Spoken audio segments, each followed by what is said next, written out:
Hi everyone, it's Angela Allen. Welcome back to the Handmade Homestead. Today we're going to make sourdough bagels. Let's go.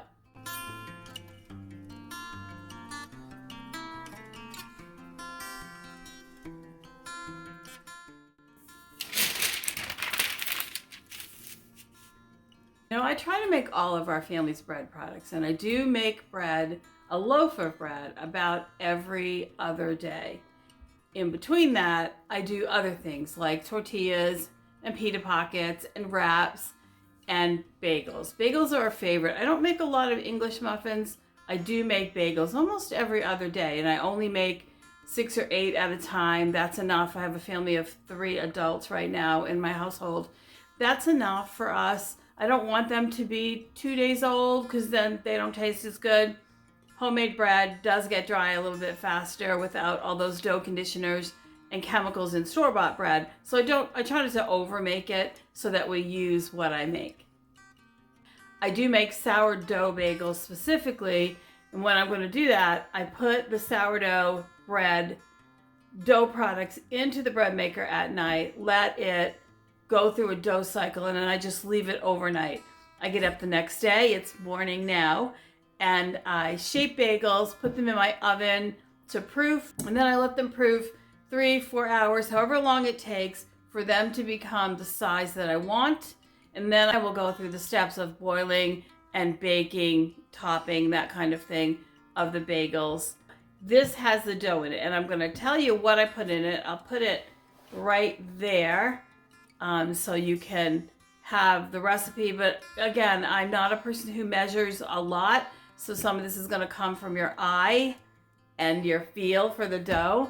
But basically, I put a cup of sourdough starter, about a cup of warm water, some honey, a little bit of salt, about 4 cups of flour, and maybe about 1/4 cup of some kind of fat, oil or melted butter, whichever you prefer. I used avocado oil last night because it was convenient. And I throw that all in here, put it on the dough cycle, let it go through all of those mix.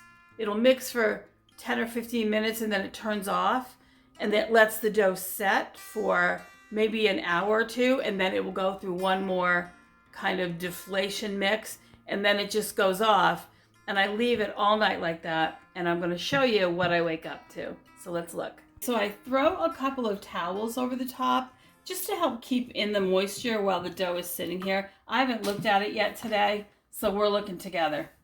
This is my first look at the dough, and you can see it's really nice and puffy, and it's moist enough. It's no skin on it, really. I'm going to take this out. We are done with the bread machine. Okay, let's shape some bagels. This is clean counter. I did clean that right before I turned on the camera, and I'm going to get all this dough out.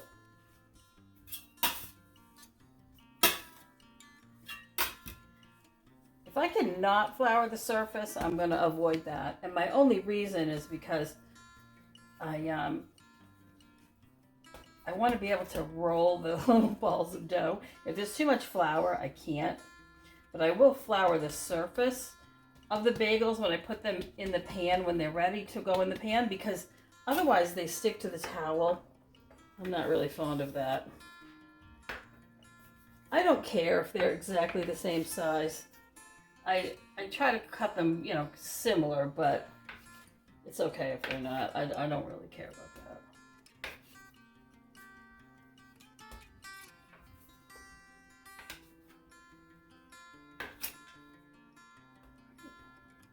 We're just going to make balls, let them sit for a minute, and then we'll put the hole in them. We're going to squish them around. This is why I don't like to over flour the surface, because the little bit of stickiness I get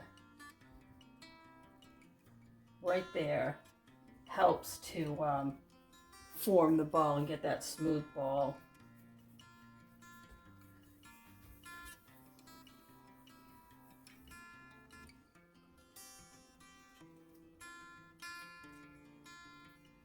I do keep a dough or a bench scraper handy in case I need one, but I don't usually find I need one. The dough for bagels is a pretty stiff dough, so it is a little bit dry. So when you put in your bread machine there, in the first few times you do it, just kind of watch it. Make sure it's, you know, it's going to be elastic. You can see, but it's pretty stiff. It's a pretty stiff dough. I mean, my hands aren't even dampened at all, and you can see it's not sticking to me. I mean, you want it soft enough to shape, but not so soft that when you put it down that the bagel is going to spread too far. You don't want pancakes, you want bagels. So that was something I had to learn. You can't use just a regular bread dough recipe. I mean, I suppose you could, but you'd have to add a little extra flour to that. Maybe another half a cup or something. I add that extra cup of flour to my regular bread dough recipe, and I add the extra oil. Other than that, I pretty much always add a cup of starter when I make sourdough bread. I usually use 3/4 of a cup of water and not that whole cup of water. But again, I do use an extra cup of flour. So those ratios work really well for me. But I found even the moisture in the air can change how your dough consistency is from day to day. I mean, I've had days where my dough is very loose and sticky for bread dough, and it's the same recipe I always use, and I can't figure out why. And a lot of times it's just how much moisture's in the air. All right, we're gonna let those sit for a few minutes, rest for a few minutes, maybe 10. Then I'll come back, poke a hole in them, put them on the tray, and into the oven they go on proof. I'll be back. Okay, let's get some of these shaped. It's giving them just enough time.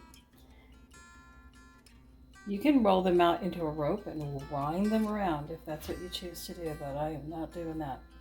And I always make the hole much bigger than I expect to need it to be, because as these rise and pop up, they're gonna make that hole a lot smaller. So I might as well start with something a little bigger. They cook more evenly, they boil more evenly. You get this nice big serving. You like nice big bagels, so. Trust me, you do want your dough pretty stiff. If your dough is too thin, it's too thin, you're not gonna get a nice puffy bagel, you're gonna get, like I said, a pancake. There we go. So there's 3 there. 1, 2, 3, 4, 5, 6 over there. So 9 going in the oven to proof for a few hours, and then we will boil and bake them.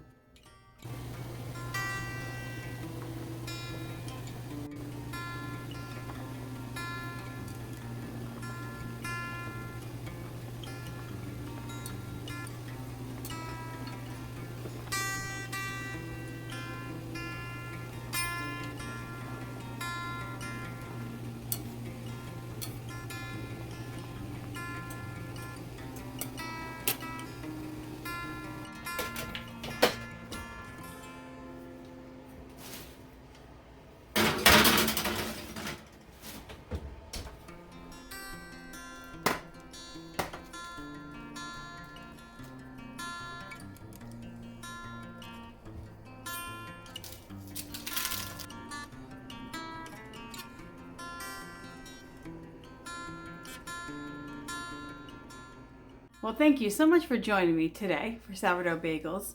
I think of all the things I make, sourdough bagels are second only to sourdough crackers for favorite snacks for my husband and my son.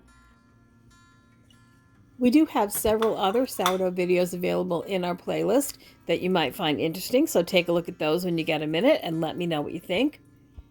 As always, we look forward to your comments. Please like, subscribe, and share if you can. It helps so much. And as always, we appreciate your time. Take care.